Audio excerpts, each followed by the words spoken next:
Was randomly diving into the Empress Express. I believe it's an Alberta paper from the early 1920s, 15s to about 22. I don't think I go beyond that in this collection here. But I found some awesome news clippings, and I like this because each one of these was about 8 pages. It was every week, and they had just like a lot of short articles that could be good, that are good for a video. And I think it's so interesting to find the different things that they put in old newspapers, because I think they put stuff out randomly in different places around the world, different editors, depending on the publisher and the editor, that maybe like have been erased or were not totally supposed to be mainstream. And you can find little tiny things that are interesting, and little ways that they did health treatments back then, little way, all kinds of different things, their travel, their advertisements. It's just so interesting because they gather this particular paper gathers little bits of articles from around the world and puts them in a nice little collection. So it's kind of fun to take little small bursts of things. And the biggest one that I'm going to do, I'll read, I probably won't read fully some of these, but I've got about 20 or 30, maybe even more, that I thought were pretty interesting. So I wanted to share them because they all have a little bit of implications in as to what we've been thinking about and what is happening in our world now, or how the world came after the reset. Some of the questions we've been asking, I believe it kind of leads a little bit in the direction of some of those answers. So this one was pretty cool. They didn't have many pictures in the magazine, but Beverage Peddler in Cairo, I thought that guy was pretty cool. So I wanted to start off just showing him because he is awesome. And you can find a lot of different just great things in papers. But the next one, I'll get a head start on it now, is called Unearthing Glories of the Past. And so I wanted to read this one first. It's the longest of all, but this is what I'm doing. What we're all doing. We're unearthing glories of the past. Discoveries reveal ancient Britain more advanced than history shows. Britain's history of the past when the Romans came is not quite as we used to read it in our history books, says a writer in a London paper. Discoveries like that of the beautiful bronze shield in the bed of the Thames near Battersea reveal a more advanced and skillful Britain than the savage-woad tattooed one we had pictured and been taught. That shield, the center of which was artistically inlaid with different colors of enamel, could not have been more skillfully designed or better executed by a modern artisan. No doubt he was contesting the passage of the Thames with his Roman foe when his shield and life were lost together. On lovely Exmoor, Aboriginal inhabitants have left signs of their existence, and their round huts and smoke-stained hearths are still traceable. Some years ago, a workman digging at Gad's Hill near Rochester in Kent found a flint nodule out of which rolled 11 gold coins. They belonged to a period 3 centuries before Christ and were Greek coins. Remarkable discoveries are now being made of ancient foundations and roadways, every trace of which had seemed to be obliterated by the centuries of husbandry. The flying men with their cameras recently supplied photographs that indicated a great avenue leading to Stonehenge, along which our forefathers must have traveled to this old place of meeting and of human sacrifices. Excavators, following the indications of the photographs, have dug up the earth and found traces of the Great Road, which varies from 68 feet to 114 feet wide. Pretty wide, kind of like a highway of now, which I think were all carved out, and makes me give question to all the rocky outcrops on the sides of highways. Were they dynamited, or were those old buildings? Here we go. New polar expedition. Dr. Nansen contemplates voyage of discovery by airplane. Berlin. Plans for a new polar expedition by airship on strictly scientific lines were set forth by Dr. Fridtjof Nansen, president of the International Society for the Exploration of Arctic Regions, at the opening of the International Congress of that body today. The route contemplates flights with numerous stops from Nome, Alaska by way of the North Pole to Murmansk, Russia, or in the opposite direction. The airship will be manned by a crew of 50, the men to work 3 shifts. Dr. Nansen declares that the flights of Byrd and Amundsen over the North Pole were great pioneer deeds, but, from the viewpoint of Arctic exploration, merely preliminary to detailed scientific investigations necessitating numerous landings, each lasting for hours. Yep. Discovers deposit of semi-precious gems. Interesting again, because of what we're thinking. All these things have implications, all the ones I picked. Find near Winnipeg may be commercially valuable. A semi-precious gem worth, when cut, from 5 to 20 a carat has been found in the pegmates of the Bird River, only 100 miles from Winnipeg. 2 claims comprising 104 acres have been staked by the discoverer, Kenneth Hiller, Winnipeg. He reports 25 to 29 outcrops over a length of 2,000 feet. The width of the area in which the crystals occur is about 1,000 feet, and within this there are often lenses, widening to 100 feet, in which numerous fractured crystals can be seen even on the surface. Were these natural processes, or were these old creations being dug up and found in something purposeful that now has been lost to time? Leaving earthquake area. Sufferers looking for safer place to rebuild homes. Interesting. Leninikan, Armenia. Sufferers of the recent earthquake, which I'm always skeptical of, despairing of their ability to rebuild their homes, have left for more promising parts of the Caucasus. Earth shocks of moderate intensity have continued for a week past. Interesting. The authorities fear that if they persist, the city shortly will be entirely deserted with the advent of cold weather. The people are suffering bitterly, having lost everything they possessed. And this is again interesting with the hollow earth and the tunnels and the different subterranean realms. Earthquakes, do they have any connection to that, or are they just pure natural acts of God? Who knows? Bones of birds are hollow. Makes them lighter and stronger against strain. Interesting.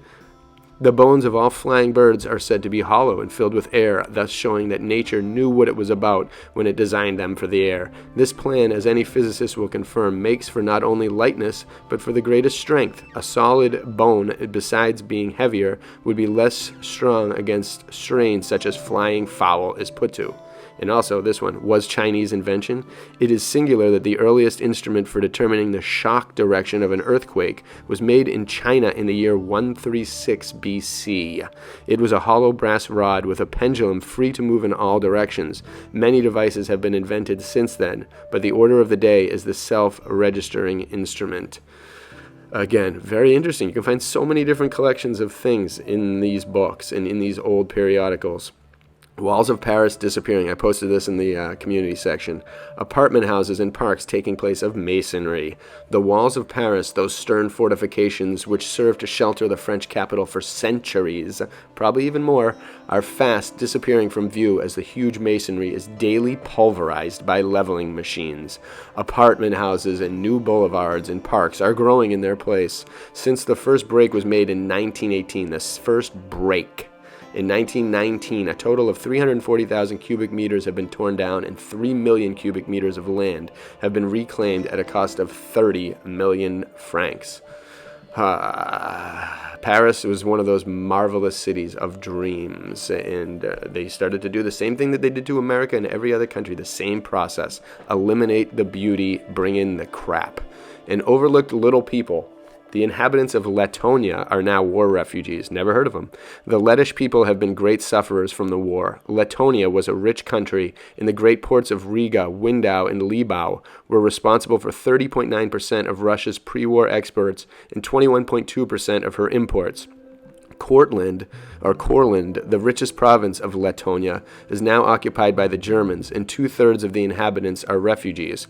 Riga, with its 550,000 pre-war population, has lost half of its inhabitants, and the same applies to regions on the border of the Dvina. There are now 800,000 Lettish refugees, forming the highest percentage of refugees in this war, as the total number of Lets in the world does not amount to more than 3 million. The German invasion have involved the loss of the entire property of the people. Terrible. And that's how it happens. Terrible. People just completely get eviscerated. Campaign on Anarchists. U.S. government makes provision for vigorous steps against extremists. Washington, provision for vigorous steps by the federal government against bomb throwers and other anarchists and radicals declared by government officials to be plotting the overthrow of the government and spending $2 million monthly to that end were made in the Sundry Civil Appropriation Bill as reported to the Senate. In reporting the bill, the Senate Appropriations Committee increased from $1.4 million to $2 million the fund of the Department of Justice for general suppression of crime. In addition, it added $300,000 for a special fund to enforce the law against alien anarchists through deportations. Interesting. Some things never change, and I wonder where the funding came from back then. Similar? Communist, anarchist funding coming from all over the place to destroy America and destroy the beauty we all want? Still going. Has isolated the vitamin. Danish chemist claims to have made use in tablets possible. Interesting. The Danish pharmacist Hallis Moller is reported to have succeeded in isolating the vitamin fat-soluble A in cod liver oil and making it possible to administer vitamin in tablets. By this method of administration, it is asserted a quart of cod liver oil will have the same effect as a barrel administered formally. Moller also is said to have prepared vitamin in a mild form suitable for injection in cases where cod liver cannot be taken. The discovery has aroused much interest in scientific circles in Copenhagen. And I'm always curious about vitamins A, B, C, D. What are they exactly? What are they like symbolic of? Is vitamin just kind of like a dumbed down term for something really magical and beautiful? And have they replaced something we need with something we don't? Find ancient tomb, believed to be of greater antiquity than tomb of King Tut. King Tutankhamun in all his glory probably will have to take a somewhat less exalted seat at the table of noble antiques should new discoveries by Egyptologists prove as valuable as expected. The resting place of another monarch named Senarifu, older by far than King Tut, is believed to have been found by archaeologists with the Harvard University expedition to the Giza pyramids in Egypt. Senarifu is of the 4th Egyptian dynasty. He lived between 5,000 and 6,000 years ago, and his reign preceded those of Tutankhamun and Cheops. Discovery of the tomb followed the sinking of a 150-foot shaft under the leadership of Alan Rowe of the expedition.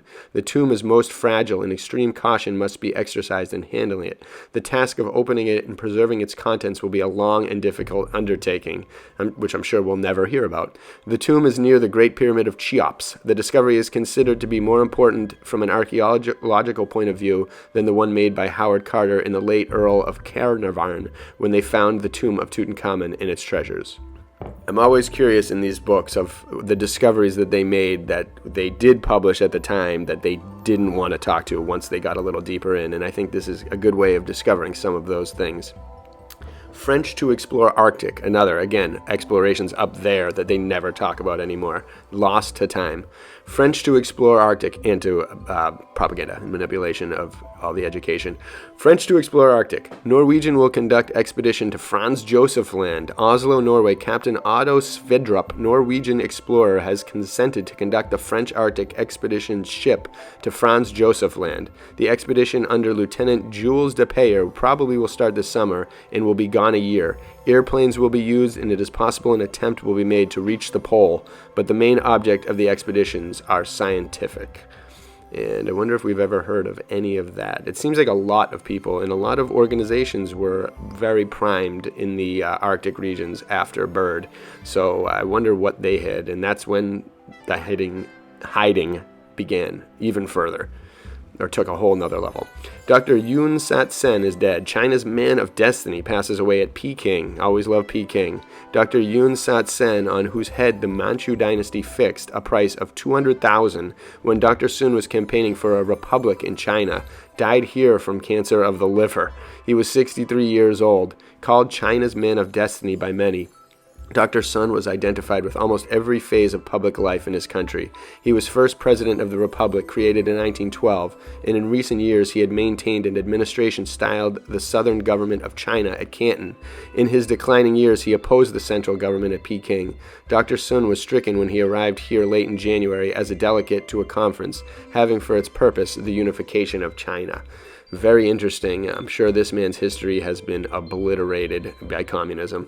Sea leaks cause earthquakes. Water seeps through to molten rock and creates steam. The prime cause of earthquakes and volcanoes, according to Captain T.J.J. C., government astronomer at Mose Island, California, are leaks in the bottom of the ocean. Basing his earthquake-volcano theory upon a study of such phenomena since the San Francisco disaster of 1906, Captain C. has come to the conclusion the seafloors contain certain leaks. Water seeps down through the Earth's crust to merge with the hot molten rock far below, and by increasing the volume of the molten mass as well as by the creation of steam, sets two mighty forces at work, altering the contour of the enveloping Earth crust. Captain C believes volcanoes gradually die out as they are pushed inland by the rise of adjacent sea bottoms. They die for lack of water to keep them going, he said. He pointed out all active volcanoes are within 100 miles of a sea, and that 999 to 1,000 of the vapor emitted from craters is steam. Very interesting because I'm always curious, and I've seen this explanation occurred in many old books as well, really old books. So I tend to believe it. That sounds right. Make solid matter transparent. I think this is infrared. Instrument has been perfected by Indian scientists. Sir Jagadish Chandra Bose, called the most distinguished scientist India has yet produced, has given a demonstration of an instrument called the super retina, which can render opaque objects transparent by invisible light. This news was conveyed here in a dispatch from Calcutta, which adds that the demonstration was made before a group of scientists there. Sir Jagadish, who is the founder and director of the Bose Research Institute of Calcutta, declared he perfected his instrument after 30 years of experimenting. In his demonstration, he proved that a heavy book can be made transparent by the action of the invisible light. This so-called invisible light consists of short electric waves having the same properties as a beam of light. These waves are selectively absorbed by different substances. Coal tar pitch is among the objects which it renders transparent, while water, on the other hand, is made opaque. Sir Jagadish asserts that plants can perceive these invisible beams, though human beings cannot. Wow, that is awesome. I wonder where that invention went. The talking lizard of Luzon says what you as clearly as any human. The talking lizard of Luzon in the Philippine jungle, which is a couple of feet long, has a skin pouch on its underside like that of a pelican. When disturbed or peevish, it inflates this pouch until he stands almost upright. Then he expels the air in short gusts, forming perfectly the words, "What, you?" It always says it 5 times in succession.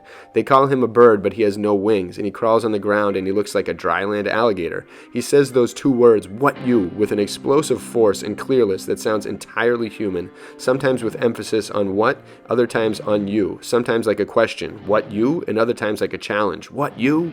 The words are spoken as clearly as any human could speak them. It is a strange experience in the gloaming to hear big ones and little ones all saying, "What you?" Some in basso, some in soprano, others in alto and tenor, some loud, some low, sometimes like an procession, other times like the lullaby croon of old Mammy. Jeez, amazing old stories. World record in radio. Chimes of London, Big Ben, heard in Borneo. Big Ben, London's most famous clock on the House of Parliament, has made what is called a world record in the radio. Its chimes have been heard in British North Borneo, 8,000 miles away. Big Ben stopped ticking recently because its machinery had become clogged with soot and rust, and workmen labored for several days taking out 30 pounds of refuse. It was after that that the chimes were broadcast from station 2LO, and word came back from an Englishman in Borneo that he had heard the old clock strike. There's also an article on this same page about Japanese children suiciding and the rates increasing. That is not cool, and I wonder why that happened again. American or other influence, dominion, they call it in a lot of this. The crime wave. Human life has become cheapest thing on earth. Still relevant. Week by week, the news echoes with the accounts of gruesome tragedies. Crime generally is taking violent forms. The thief, to obtain his end, does not hesitate to kill. Jealousy expresses itself in murder. On all hands, there is a reckless disregard of human life. Is it the aftermath of war that we are reaping? For 5 long years, over half the world hunted man to kill or to be killed. Human life, which under normal conditions was priceless and protected, became the cheapest thing on earth and the least respected. But the period of war's madness ended long ago. It is time we recovered our senses, time we re-established the moral standards of civilized existence, time we rated human life again at its proper value. Violence of any kind must be sternly put down, and crimes with violence must receive punishment fitting the offense. The cat or the scaffold, and no pandering to sentimentality. The London Daily Express. Interesting. I also thought this was kind of crazy. Universal wireless phones. China is said to be one of the progressive nations in this form of communication. This is in the 20s. Italian newspaper published an article by Guglielmo Marconi, the other Tesla, the Italian, the inventor of wireless telegraphy, which says that the United States heads the list of all countries in wireless inventions. A strange phenomenon is that most progressive countries of Western Europe have not yet developed wireless telephones, while China, the most backward nation, daily uses the wireless telephone for communication between cities and rural districts, Signor Marconi says. Within this year, wireless telephones will substitute the present system, with great economic advantage, suppressing the cost of the telephone lines and their upkeep. They will also do away with the interruptions due to atmospheric causes, the inventor claims. I wonder if they've kept that secret for a very long time and then decided to unveil it to our generation when they had the dumb cell phone invention down pat, used so to be the most strong possible mind control device. They waited till the right time when humanity would be ready, and then they could pump those puppies out. But Chinese may have had them for even longer than Marconi has imagined, so who knows? For my ganja brethren out there, hemp possibilities in Manitoba. A huge rope and cordage industry may be developed. Dr. W.J. Harrington, a member of the Manitoba legislation, is of the opinion that Manitoba may become one of the world's largest hemp-producing districts, and as a result, a huge rope and cordage industry may be developed in this province. Hemp grown in Dauphin District last summer, he says, was from 12 to 14 feet high when harvested, and I am given to understand that the yield in relation to the seed used was as great, if not greater, than is to be found in any part of the world where the industry has been established for years, maybe centuries. There is an opportunity here for Manitoba to come to the front as a rope, twine, cordage, and paper manufacturing province, as all these things are manufactured of hemp fiber, and I would urge upon the government the necessity of giving earnest attention to the encouragement of the industry. I would still do that. I still believe we should make a lot of clothing out of hemp. The rapid reproduction and photosynthesis of it should be all over the place. There should be foods, there should be medicines, there should be all kinds of different things. Teas, ropes, paper, everything, plastic forms can be made with hemp. All of these things that would eliminate the toxin garbage and put the industry back in good people's hands, at least, hopefully. A polar coal field, interesting, Spitsbergen, which we talk about a lot, output from 500,000 to 1 million tons annually.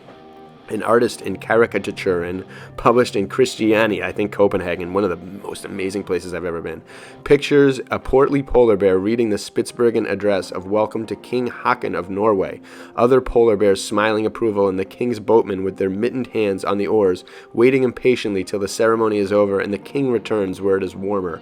The world at large knows little of Spitsbergen, which the Peace Conference awarded to Norway, but the fact that last winter the population of Arctic Ocean archipelago numbered about 500 men, of whom more than 400 were Norwegians and the rest Swedes, combined with the statement that of late years the Norwegians have done much for the development of Spitsbergen, seems to justify the award, and the cartoonist of caricaturing no doubt expresses the feeling of the average Norwegian.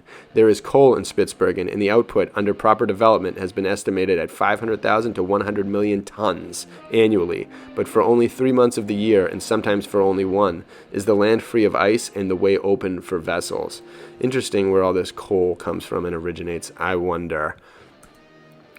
Most likely we don't get the truth, and most likely it's some ancient deposit of some sort or something, a result of some ancient incident. Find more Roman relics. There was a lot of these in the pages, which was kind of interesting. Roman tombs containing almost pulverized bones and artistic relics dating back 3 centuries before Christ again have been discovered near Caserta. Among the articles found were terracotta vases, wine jars, artistically decorated dishes, and brass Roman lamps. The discoveries were made by workmen excavating for the construction of the direct Rome to Naples railway. Interesting. They must have found so much when they were carving and building railroads and modern things in all these places. So much that they either pulverized the dust that never knew existed, or they knew, called people, and got it gone. Find old cannon.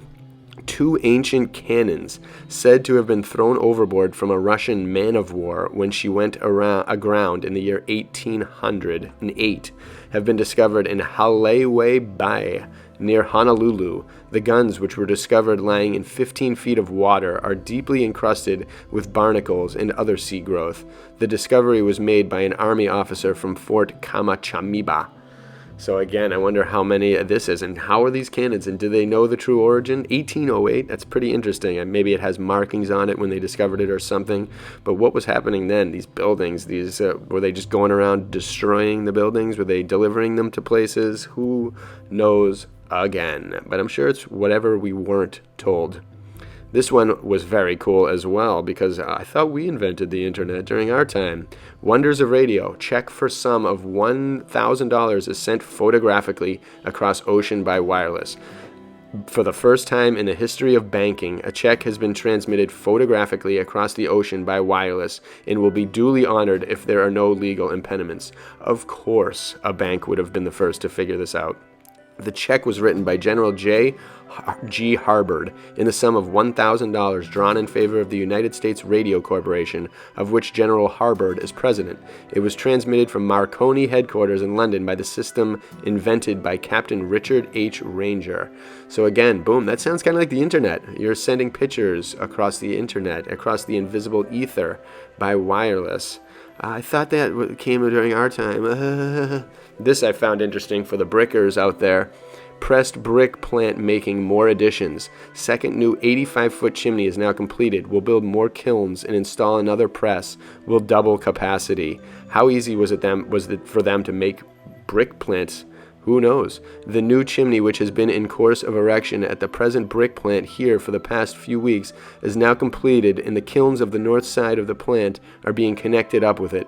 The chimney is of brick and is 85 feet high. This is the second chimney of similar size which has been built at this plant this year. These are for the purpose of creating a draft from the several kilns and will greatly improve burning operations. It is the intention of this company to make further improvements around the plant this fall and winter. The more kilns will be built and another press installed. When these additions are made, the output of the plant will be doubled. So how easy was it for them to make these kilns? I mean, a kiln is not very tough to make, I have to admit. And there's a lot of towers all over the place, not to mention the ones that were destroyed. And this one I found ridiculous because it's, again, fitting for today. So fitting for today, again. And I've gone back way deep in time to find more instances like this, but here's another one. Do the people rule? Nope, but let's read anyway. For many generations, we have boasted of our form of government, and children in our schools have been taught that we have representative government controlled by the people and responsible to the people. Let the people decide has been a familiar expression. According to the result of the last Dominion election, however, this has not been the case. On that occasion, 1,476,000 conservative votes were cast, as against 1,361,000 liberal votes, and yet the Liberal Party is in power. Of course, this does not tell the whole story, as 5 other parties were represented in the contest. These were made up of progressives, liberal progressives, labor independent, and UFA. Counting liberal progressives with the straight liberals and counting those of other groups defeated liberal candidates, the total still shows that more people voted against the present government than for it. This does not look as though the people rule. And that is, again, what happens everywhere and has continued to happen and ruins everything. Because if the people were in control, then the right sanity and common sense and logic would dictate things, and it would be a lot better than corporations and corrupt monsters that end up dictating things to the detriment of all mankind. So this was, again, one of those cool pages. They show a lot of tours and advertisements for different tours, always showing the ancient buildings. Wouldn't even think about showing superficial, like, oh, a restaurant's here or anything like that. It's always the buildings that people wanted to see and experience. Always the mastery that they soon devastated and destroyed and took the power out of, took the spirit out of, and just desecrated with a bogus history. But either way, I hope you enjoyed this. I'm going to do more because I like finding clippings. I think that's very interesting. It just adds to the overall wealth of knowledge, and different just curiosities get settled. It's almost like, again, new terrain. You can't help but just look at the next paper and then the next paper and see what you find. So I'll include links below. Hope you all like it. Definitely check more out. Let me know if you find anything cool. Put some links in the comments, and bless you all.